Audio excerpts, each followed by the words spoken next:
दिल के अरमां आंसुओं में बह गए। नीली आंखों वाली वो अदाकारा जिनकी खूबसूरती में एक अलग ही अट्रैक्शन था। भी है जवां जवां, हवा भी है। 80s की एक पाकिस्तानी एक्ट्रेस जिनकी पहली बॉलीवुड फिल्म ने ही भारत में तहलका मचा दिया। कोई वादा नहीं फिर भी निगाहें राह। वो अदाकारा जो सिर्फ अपनी एक्टिंग ही नहीं बल्कि अपनी गायकी में भी इतनी माहिर थीं कि बॉलीवुड की बड़ी गायिकाओं के होते हुए भी अपनी पहली फिल्म के लिए film fair best female playback singer का इन्होंने अवार्ड भी हासिल किया।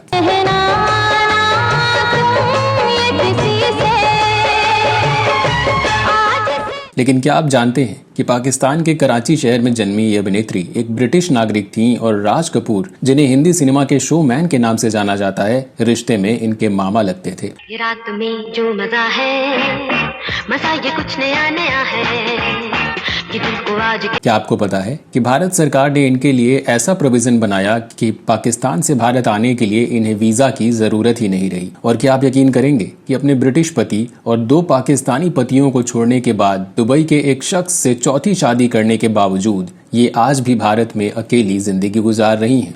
हैदर साहब, शौहर के घर से निकाली हुई औरत के लिए दुनिया की कोई 4 दीवारी घर नहीं बन सकती। तो कौन है ये अदाकारा जो अपनी जिंदगी के हर मोड़ पर धोखा खाकर 4 पतियों के बावजूद अकेली रह गईं? कौन थे इनके नाना नानी? क्या रिश्ता था इनका कपूर खानदान से? और एक पाकिस्तानी ब्रिटिश होने के बावजूद इन्हें भारत में क्यों शरण लेनी पड़ी? बताएंगे इनकी जिंदगी के सभी अनसुने राज। आप बने रहिए हमारे साथ। जिंदगी तेरे दर पे फना कर चले आज रस्में। दोस्तों, आज हम बात कर रहे हैं क्लासिक एरा की एक ऐसी एक्ट्रेस की जिन्हें सिर्फ एक गाने ने ही रातों रात स्टार बना दिया। दिल के अरमां आंसुओं में बह गए। और ये अपनी पहली ही फिल्म से टॉप एक्ट्रेस और एक्सेप्शनल सिंगर करार दे दी गई। हम वफा करके भी तन्हा रह गए। ये एक्ट्रेस हैं सलमा आगा, जिन्होंने भले ही फिल्मों में लंबी पारी नहीं खेली लेकिन अपनी पहली ही फिल्म में इन्हें बेस्ट एक्ट्रेस का नॉमिनेशन मिला तो साथ ही बेस्ट सिंगर का फिल्म फेयर अवार्ड भी हासिल हुआ। Come closer. Come closer. Salma आगा अपनी अलग गायकी के लिए मशहूर थीं और देखते ही देखते इन्होंने बॉलीवुड में एक मजबूत पहचान बना ली। चले आओ,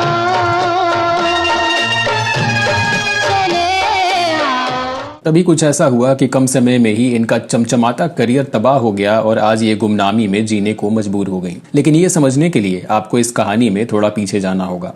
सजना, सजना, कोई न जाने। सलमा आगा का जन्म 25 अक्टूबर 1956 को पाकिस्तान के कराची शहर में हुआ। इनकी मां जरीन हिंदी और पाकिस्तानी फिल्मों में नसरीन के नाम से काम करती थीं और इनके पिता लियाकत गुल आगा ईरानी मूल के थे जो पाकिस्तान के बिजनेसमैन थे और अमृतसर में भी उनका कारोबार चलता था। भारत से परिवार का रिश्ता होने की वजह से सलमा का कुछ समय यहाँ भी बीतता था, लेकिन पिता को बिजनेस के सिलसिले में बार बार लंदन जाना होता था, जिस वजह से बाद में इनका पूरा परिवार ही लंदन शिफ्ट हो गया। सलमा की शुरुआती पढ़ाई लिखाई लंदन में ही हुई और इन्होंने ब्रिटिश नागरिकता ले ली।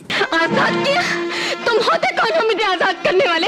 मैं तो तुम्हारी लौंडी नहीं तो तुमने मुझे आजाद किया, और ना ही तुम्हारी जेब में पड़ा हुआ नोट जिसे तुम जब चाहो खैरात में दे दो। वहीं सलमा आगा की मां का परिवार पिछली 3 पीढ़ियों से फिल्मों से जुड़ा था, इसलिए सलमा का भी इस तरफ काफी झुकाव था। सलमा की रिश्तेदारी राज कपूर के खानदान से भी थी, जिस बारे में हम इस वीडियो में आगे विस्तार से चर्चा करेंगे। फिलहाल बात करते हैं हिंदी सिनेमा में सलमा आगा की एंट्री की। बहुत शौक है दिल की धड़कन तुम्हारी, अदब अपने दिल को।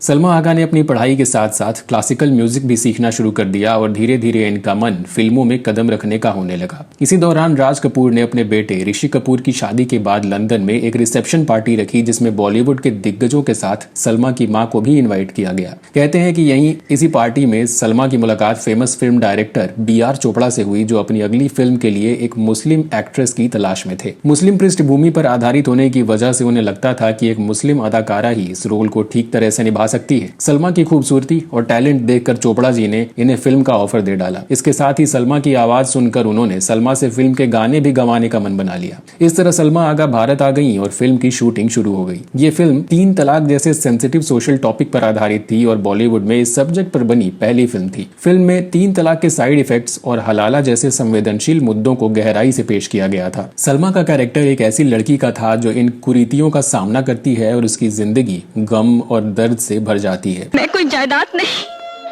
एक जीती जागती औरत हूँ, कोई लाश नहीं जो मर्दाना समाज अपनी मर्जी से मेरी कब्रें बदलता रहे। इस फिल्म का नाम पहले तलाक तलाक तलाक रखा गया था, लेकिन बाद में मुस्लिम कम्युनिटी के विरोध को ध्यान में रखते हुए इसे बदलकर निकाह कर दिया गया। दरअसल लोगों का कहना था कि अगर कोई मुस्लिम शख्स ये फिल्म देखकर अपने घर जाता है और उसकी बीवी पूछती है कि तुम कौन सी फिल्म देखकर आए हो, तो वो क्या जवाब देगा। वो अगर फिल्म का नाम बताएगा तो नियमों के मुताबिक उनका तलाक ही हो जाएगा। चोपड़ा साहब को भी ये बात समझ आ गई और उन्होंने फिल्म का नाम बदलकर निकाह रख दिया। सुनो, आज के दिन हम सब पुरानी बातें भुला देंगे। जो तुमने कहा वो मैं भुला दूंगी, जो मैंने कहा वो तुम माफ कर देना। सलमा आगा ने इस फिल्म के सभी गानों को अपनी आवाज दी, जो कि सुपरहिट रहे। आलम ये रहा कि इस फिल्म को देखने के बाद लोग एक दूसरे से ये पूछने लगे कि वो नीली आंखों वाली गोरी लड़की कौन है जो इतनी खूबसूरत होने के साथ साथ इतना अच्छा गाती भी है। इस तरह सुरैया, नूरजहां और सुलक्षणा पंडित जैसी मशहूर गायिकाओं के बाद सलमा आगा का नाम भी सिंगर एक्ट्रेस की लिस्ट में शुमार हो गया।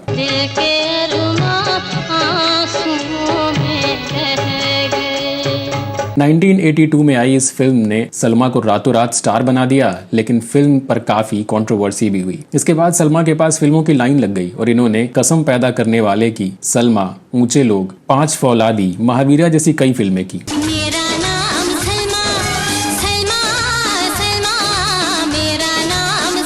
सलमा ने उस दौर के कई बड़े स्टार्स के साथ स्क्रीन शेयर किया, जिसमें मिथुन चक्रवर्ती के साथ इनकी जोड़ी सबसे फेमस रही।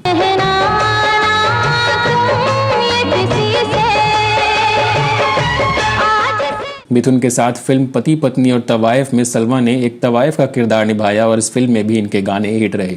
मुझे लोग कहते हैं कदमों की धूल। साथ ही इस फिल्म में नेगेटिव रोल में इनकी डायलॉग डिलीवरी भी पसंद की गई। हम जानते हैं छैया जान, जिन परिंदों की परवाज बुलंद हो वो जल शिकार हो जाते हैं, और हम विजय को अपनी अदाओं के जाल में फंसा लेंगे। लेकिन इसके बावजूद इन्हें वो सफलता नहीं मिली जो निकाह से हासिल हुई थी। फिल्म एक्सपर्ट्स का मानना था कि सलमा एक ही तरह के कैरेक्टर में फिट होती थी और इन पर वेस्टर्न स्टाइल बिल्कुल नहीं जमती थी, फिर भी सलमा उसे निभाती थी, जो कि इन पर अजीब लगता था।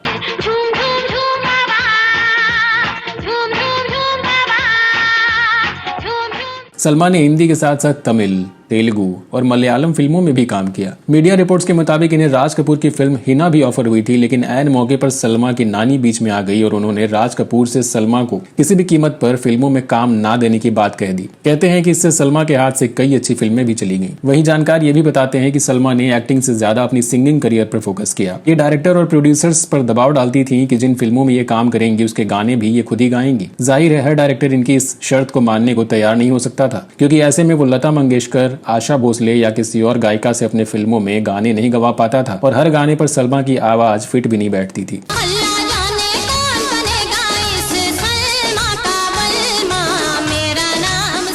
ऐसे में सलमा ने अपनी जिद में आकर कुछ और बेहद अच्छी फिल्में भी छोड़ दी। आप खुद अपने गिरेबान में मुंह डाल के देखें। आपने अपने एहसानों के बदले हमारा हुस्न खरीदा, जवानी खरीदी।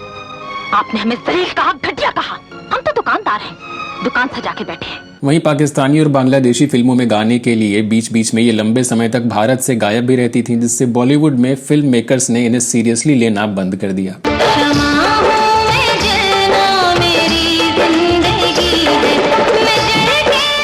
बताते हैं कि सलमा आगा हमेशा अपनी पर्सनल लाइफ को लेकर भी सुर्खियों में रहती थी, खास करके अपने इश्क मोहब्बत के रिश्तों की वजह से। यही वजह रही कि बॉलीवुड के निर्माता इनसे दूर होते गए, क्योंकि सलमा अपने करियर को लेकर सीरियस नहीं थी। ये लगातार शादी करती, फिर अलग हो जाती और फिर से नई शादी कर लेती। जाहिर है इन कॉम्प्लिकेटेड रिश्तों के चक्कर में इनका फोकस करियर के बजाय पर्सनल लाइफ पर हो गया और ये कमजोर स्क्रिप्ट की फिल्में भी साइन करने लगी। अपने करियर को संभालने के लिए सलमा ने जंगल की बेटी जैसी सी ग्रेड फिल्म भी की, जिसमें इन्होंने काफी अंग प्रदर्शन भी किया, लेकिन इससे भी इनकी स्थिति में कोई सुधार नहीं आया। तेरी मोहब्बत मेरी जवानी, तेरी मोहब्बत। फिल्म इंडस्ट्री में इन्हें वन फिल्म वंडर कहा जाने लगा और 1996 में आखिरी बार सलमा फिल्म गहरा राज में नजर आई। इसके बाद सलमा ने कुछ पाकिस्तानी फिल्मों में भी काम किया, लेकिन इनका स्टारडम धीरे धीरे घटता चला गया और इनकी पहचान खत्म होती चली गई। इतना बड़ा धोखा, इतना बड़ा फरेब।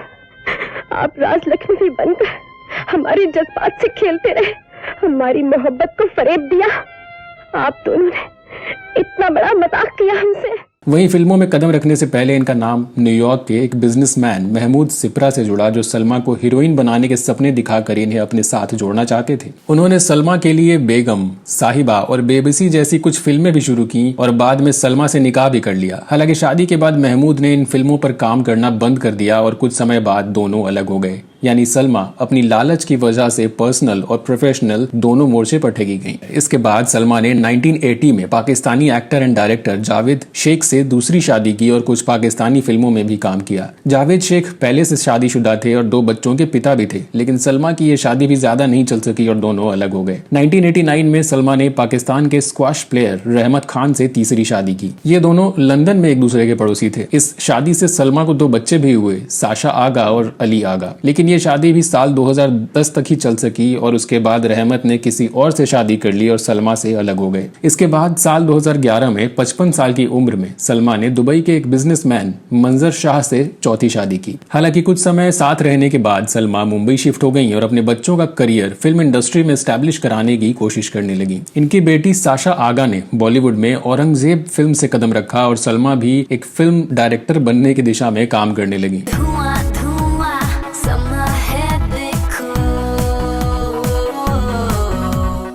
फिलहाल सलमा मुंबई में अपने दोनों बच्चों के साथ रह रही हैं, जबकि इनके पति मंजर शाह दुबई में ही रहते हैं। दरअसल सलमा ने 2017 में भारत सरकार से ओवरसीज सिटीजन ऑफ इंडिया यानी OCI कार्ड प्राप्त किया, जिसके बाद ये बिना किसी रुकावट के भारत आ जा सकती हैं। सलमा का कहना था कि इनका पूरा परिवार भारत से है, इसलिए OCI कार्ड इनके लिए बहुत जरूरी था। अब सवाल ये उठता है कि इनका कपूर खानदान से क्या रिश्ता है। दरअसल पृथ्वीराज कपूर की पत्नी राम शर्णी के भाई जुगल किशोर मेहरा फिल्म इंडस्ट्री से जुड़े थे और बॉम्बे रेडियो में स्टेशन डायरेक्टर थे। वे राज कपूर के सगे मामा थे। जुगल किशोर ने famous singer and actress Anwari Begum से शादी कर ली। अनवरी और जुगल किशोर दोनों ने 1930s में हीर रांझा फिल्म में लीड रोल प्ले किया था। आगे चलकर जुगल किशोर और अनवरी ने पाकिस्तान का रुख किया, जहाँ जुगल किशोर ने इस्लाम अपना लिया और अपना नाम अहमद सलमान रख लिया। उन्होंने अपनी पत्नी अनवरी की बेटी जरीन को कानूनी तौर पर गोद ले लिया। बाद में जरीन ने पाकिस्तान के बिजनेसमैन लियाकत गुल आगा से शादी की और उन्हीं से सलमा आगा का जन्म हुआ। आगे चलकर सलमा आगा भी अपनी माँ और नानी की तरह एक एक्ट्रेस और फेमस गायिका बनी। मुझे वो नजर वो अदा न मिली। तो दोस्तों, ये थी सलमा आगा की उतार चढ़ाव से भरी हुई जिंदगी की कहानी। एक ऐसी अदाकारा जो अपनी आवाज और एक्टिंग की बदौलत लोगों के दिलों में उतर गई, लेकिन अपनी पर्सनल लाइफ के गलत डिसीजंस की वजह से इनका सुनहरा करियर खत्म हो गया। सलमा आगा ने हमें ये सिखाया कि शोबिज की दुनिया में सफलता पाने के बावजूद पर्सनल स्ट्रगल्स और चैलेंज कम नहीं होते और इनका हल हमें खुद ही ढूंढना होता है। अगर आपको ये कहानी पसंद आई हो या सलमा आगा के बारे में कुछ नया जानने को मिला हो तो हमें कमेंट्स में जरूर बताएं। बॉलीवुड की किसी बेबाक स्टोरी के साथ अगले वीडियो में आपसे फिर होगी मुलाकात। तब तक के लिए नमस्कार।